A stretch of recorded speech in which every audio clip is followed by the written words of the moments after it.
What up, y'all? Welcome to Doobies with Doug.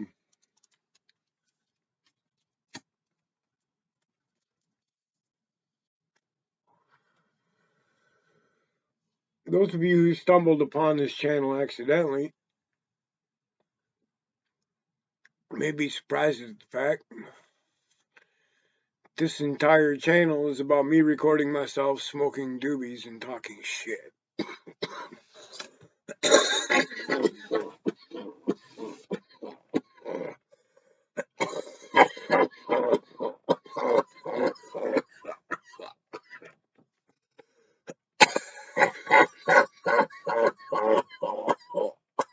Oh, moly. Oh, man, I love it when pot grabs you right by the fucking boo-boo right from the get-go. Whew, there's good stuff.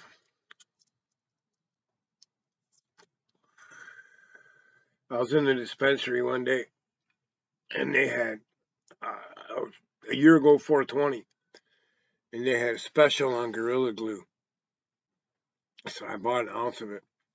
And this old hippie standing next to me says, "That looks pretty good. What is that?" I said, "This is glue. Strong stuff." Fully expecting it to go right over his head. He totally started laughing. He's like, "All right, Elwood, I got you."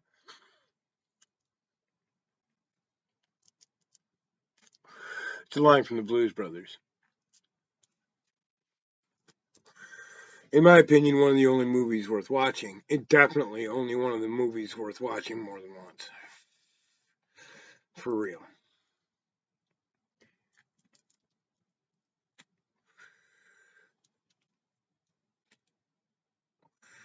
Everybody's in that fucking movie, by the way. Gene Shalit, John Candy, Carrie Fisher, John Belushi, Dan Aykroyd, Cab Calloway, Muddy Waters. You fucking name it, man. Everybody's in that movie. Paul Schaefer from the David Letterman show was the musical director for that movie. Ray Charles, Aretha Franklin, Shaka Khan. Great movie. I went and saw the second one too, which wasn't too bad. The Blues Brothers 2000 or something like that with Johnny Lang. It's not the first one though.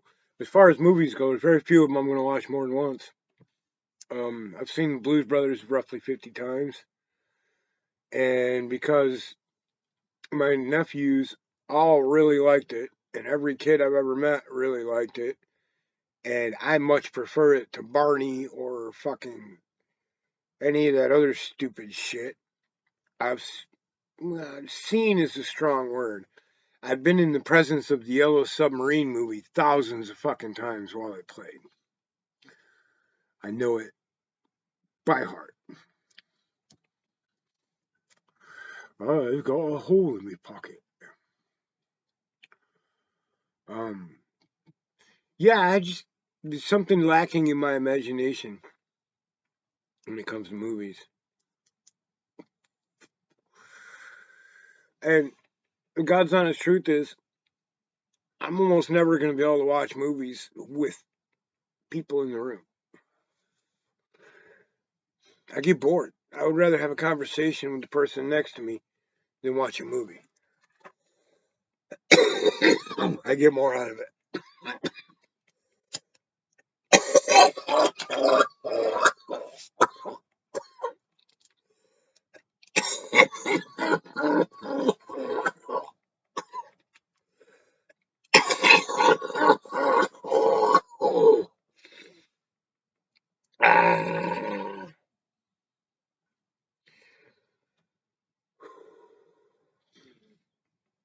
Good shit.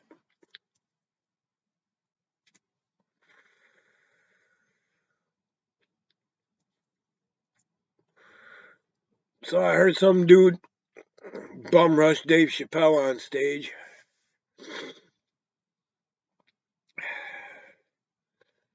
I still think that whole fucking thing was staged. That was the gayest slap ever. If I was Will Smith, I would rather admit in public that I staged the whole fucking thing than admit in public that that's how I would slap a motherfucker. If I was pissed off enough to slap somebody over my old lady, I'm gonna knock the taste out their fucking mouth.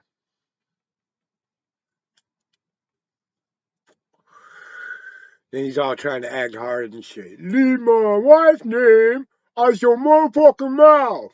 Shut up, Fresh Prince. I have carbuncles on my undercarriage tougher than you, you stupid motherfucker. What part of you're an actor don't you understand? You're not any of the things you think you are, Hancock. Sit the fuck down.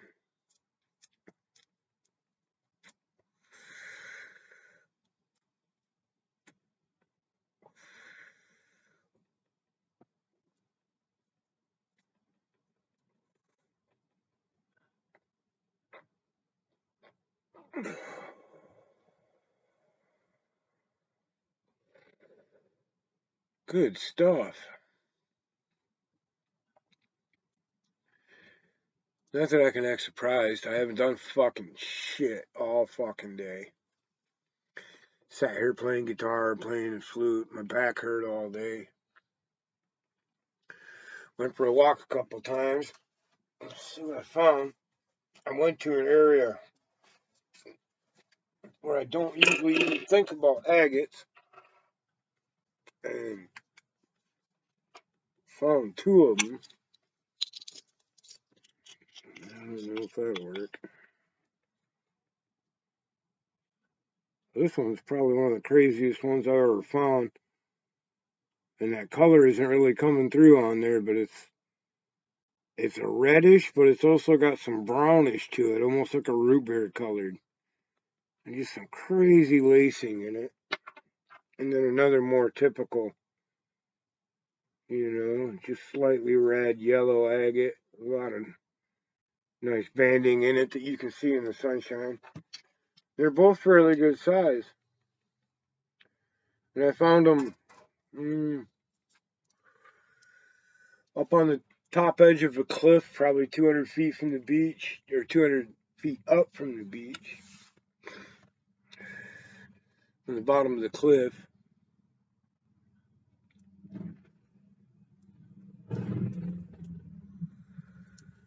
I don't know if you heard that. That was one of the 3 Harley Davidsons that live up the road here.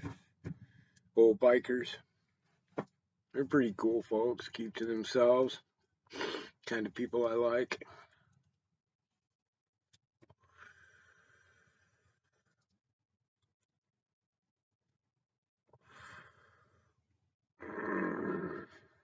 Irie, Irie, Irie. This is good pot.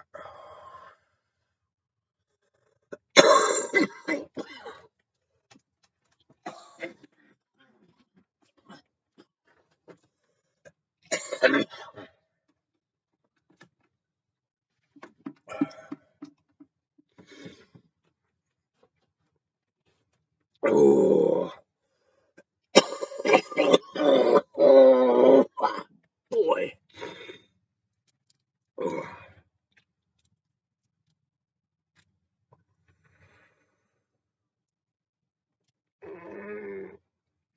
Looking pretty good already. Nice and greasy.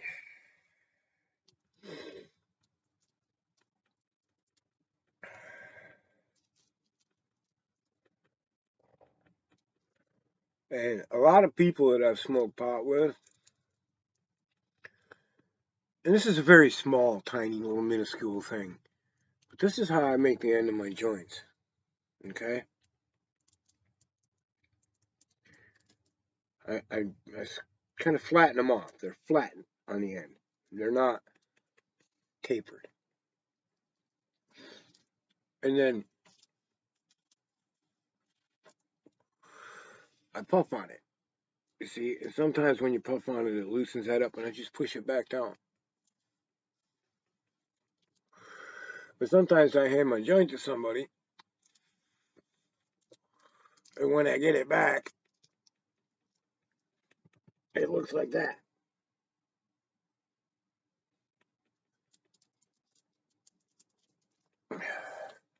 which is unacceptable. Pay attention, for fuck's sake.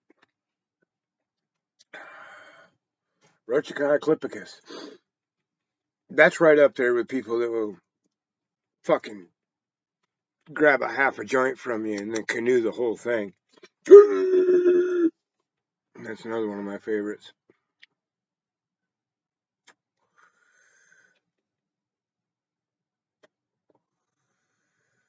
This guy I used to get high with, man, he'd go to hand you the joint, and if you weren't looking, he'd fucking throw it at you. So one day he asked me for a glass of soda. I filled up a glass of soda and threw it at him. You're gonna make up your rules about when you're gonna throw shit, so am I. Fuckhead. Have you ever heard the word here? Ear? Even you don't even need to say the whole. You say ear, and I'll know what you mean. You just go. I'm waiting for the joint. You ain't gotta throw shit at me. Fucking joint bounce off you, hit the floor, get dog hair on it and shit. I'm pissed, man. He did it to me one time. I told him to fuck off and walked out of the house and didn't smoke pot with him for a couple of weeks. And we lived on the same property. And literally, I'd roll a joint, start passing it around. He'd come in the room, sit in a circle. I'd get up and leave. He pissed me off so bad. If people don't understand that shit, man, it might seem like a small little thing to you. But if I ask you for it, and it doesn't cost you anything, I'm going to take it as a disrespect if I don't get it. Especially something like that. You know, when I first moved here, I was working a job at Walmart, stocking shelves. And I was making like $600 a week, which surprised me. Well, it shouldn't have, because anybody with 8 brain cells instead of 4 can get all the overtime they want at Walmart. But I probably could be a store manager if I didn't fucking quit. But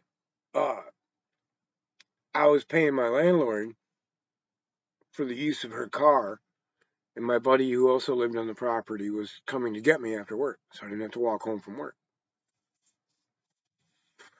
Which isn't a huge deal. It's like 2.5, 3 miles. But there is a mountain in between us, and I did just work fucking 10, 12 hours. So I paid for gas and wear and tear on the car for her to come get me. Well, he comes to get me one night, and he's got a dude in the car with him. This other dude that lives there that I can't stand. And he already knows I don't like him. And I'm like, we gotta do some shit. So you need to jump in the back. He says, fuck you, I was here first. Get in the back. And I just walked away instead of beating his ass. Because that's what I wanted to do, is just pull him out of the car, slap the fuck out of him in the Walmart parking lot for talking to me like that, first off. So I went for a walk. And then even though he lives on the same property as me, lived the whole rest of the year and a half that I lived there, I didn't say a single fucking word to the little bitch. Not one. Would not acknowledge his fucking existence in any way, shape, or form. And then once I didn't live there, because the only reason I was going that far was out of respect for my landlady. Once I didn't live there, I straight out let him know it. You talk to me with anything other than an apology for the way you talked to me that night, and you walk up and talk to me as if we're friends out in public or here or anywhere else, and I'm going to slap the fucking taste out of your mouth.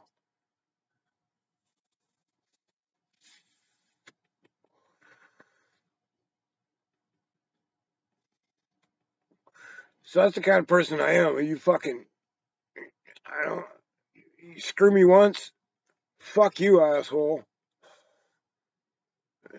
There ain't gonna be no screw me a second time, motherfucker. You know, I don't even remember how that fucking saying goes because I gave it up along. What is it? Screw me once, shame on you. Screw me twice, shame on me. You screw me once, you can fuck off. You ain't gonna be around to screw me twice.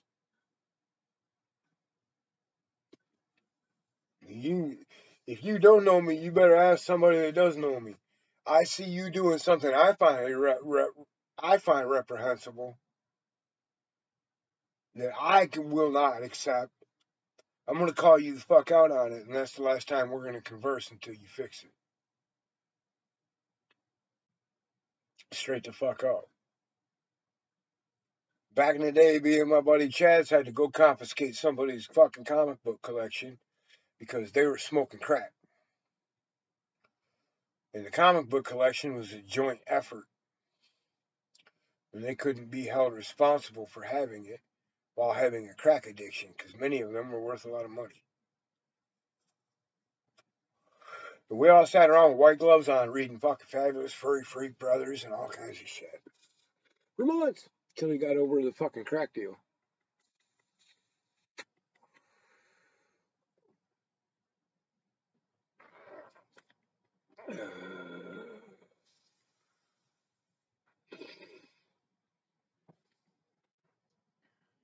Yeah.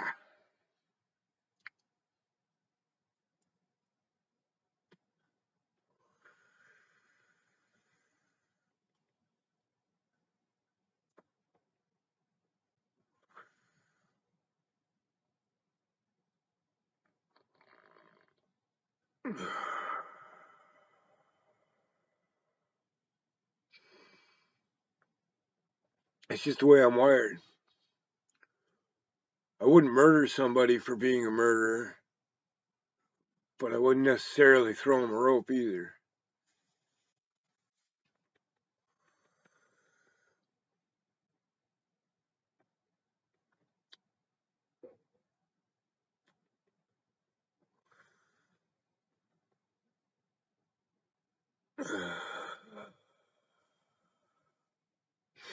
It reminds me of a story.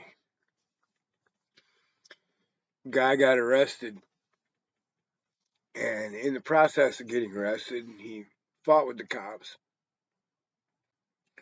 pissed himself, shit himself, threw up all over the cops and the cop car.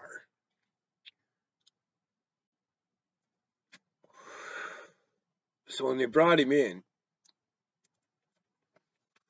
one of the screws, the jailers, went back to the back corner 12-man cell.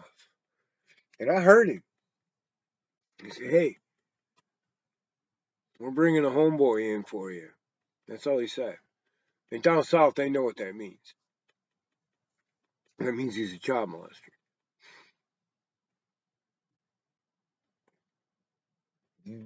The dude was going to jail for DUI and disorderly conduct and assaulting an officer and resisting arrest. And he was very, very drunk, very, very out of control. But he was not a child molester in any way, shape, or form. I know the guy to this day. And I was also there when this happened. That's how I met the guy. I ended up testifying. Because they threw him in that 12-man cell that had 14 men in it. And I don't know how many of the 14 men decided to jump him, but I know 9 of them went to the hospital. They should have ran motherfucker's record before they did it. Oh my god. Oh shit.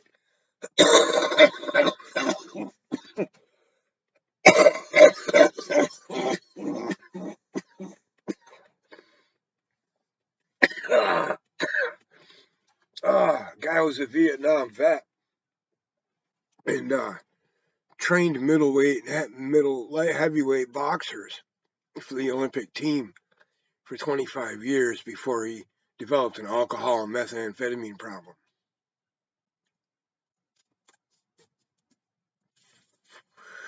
And he fucked all them homeboys in the jail. All you could hear was pitty pat pow, smack pow, boom, pap smackety pow, fuck, pack, smile, fuck, pow, bang, smuck. And in my brain, I'm thinking they're fucking that dude up. Nope.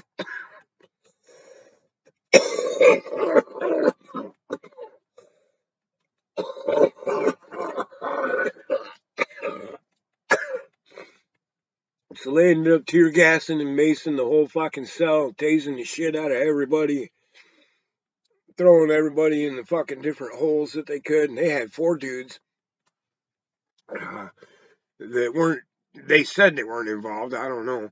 But they were out on the fucking yard in their mats because it was summertime. They got to sleep out on the yard,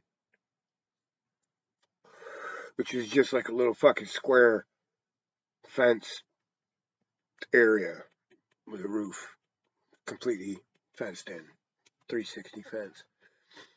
And that was fucking bizarre, man.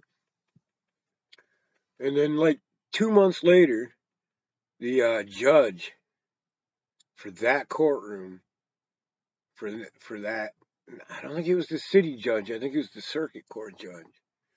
Got pulled over and they found fucking 22 pounds of methamphetamines in the trunk of his limo. A bunch of guns and money and shit. I went before asked the judge to send me to jail. And that motherfucker said to me, "You aware of where you are?" I said, "Yes, sir."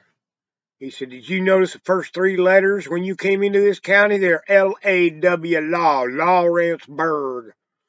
Oh, right away I knew I was in trouble. Like, oh, fuck. This joint and a half is sending me to jail, isn't it? Yep.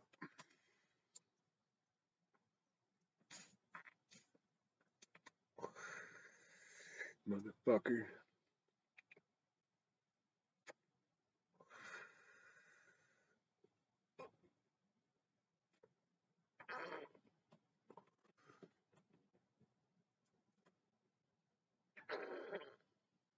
Joint and a half. 60 days in the county jail. But I got out after 13. And that was the last time I ever went into L-A-W, Lawrenceburg County. It was Lawrence County, Lawrenceburg, Tennessee. Telling you what, boy. Half the people in that town only got 5 teeth, and 3 of them are in their pockets. It's for fucking real down there, homie.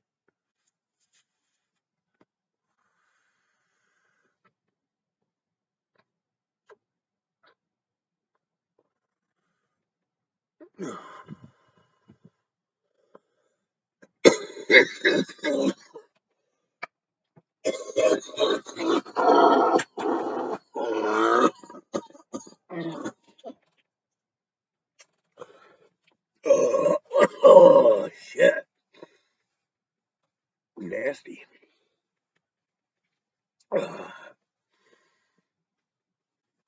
Oh, that weed's fucking dank, y'all.